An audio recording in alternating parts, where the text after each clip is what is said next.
আসসালামু আলাইকুম ওয়া রাহমাতুল্লাহি ওয়া বারাকাতুহু। সম্মানিত দর্শক শ্রোতা, প্রশংসা আল্লাহর জন্য, শান্তি অবতীর্ণ হোক আল্লাহর রাসূলের উপর সাল্লাল্লাহু আলাইহি ওয়াসাল্লাম।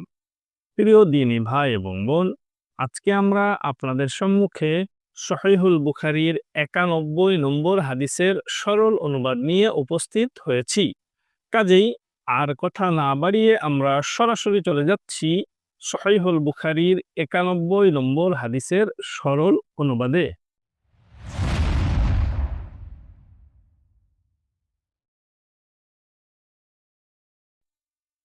সহিহুল বুখারী পর্ব ৩ অধ্যায় ২৮ হাদিস নম্বর ৯১।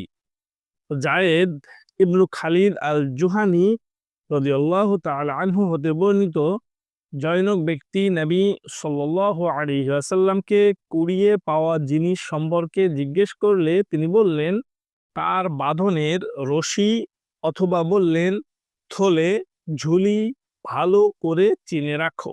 অতঃপর ১ বছর পর্যন্ত তার ঘোষণা দিতে থাকো। তারপর মালিক পাওয়া না গেলে তুমি তা ব্যবহার করো।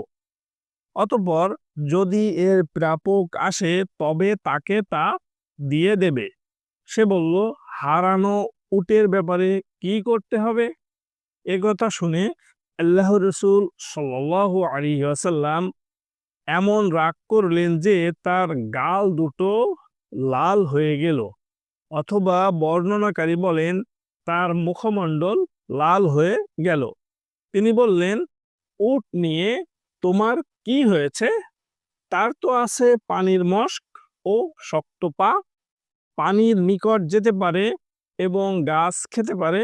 কাজেই তাকে ছেড়ে দাও, এমন সময়ের মধ্যে তার মালিক তাকে পেয়ে যাবে। সে বলল, হারানো ছাগল পাওয়া গেলে? তিনি বললেন, সেটি তোমার হবে, না হলে তোমার ভাইয়ের, না হলে বাঘের। সম্মানিত দর্শক শ্রোতা, আজকে আমরা আপনাদের সম্মুখে সহিহুল বুখারীর ৯১ নম্বর হাদিসের সরল অনুবাদ পেশ করলাম।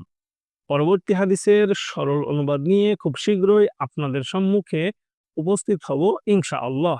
আমাদের আজকের এই ভিডিওটি যদি আপনাদের নিকট ভালো লেগে থাকে, তাহলে শেয়ার করার মাধ্যমে অন্যদেরকে দেখার সুযোগ করে দিন। পাশাপাশি আমাদের এই ইউটিউব চ্যানেলটিকে সাবস্ক্রাইব এবং ফেসবুক পেজটিকে ফলো দিয়ে রাখুন। তাহলে আমাদের চ্যানেলের আপলোডকৃত সকল ভিডিওগুলি আপনারা খুব সহজেই পেয়ে যাবেন ইনশাআল্লাহ।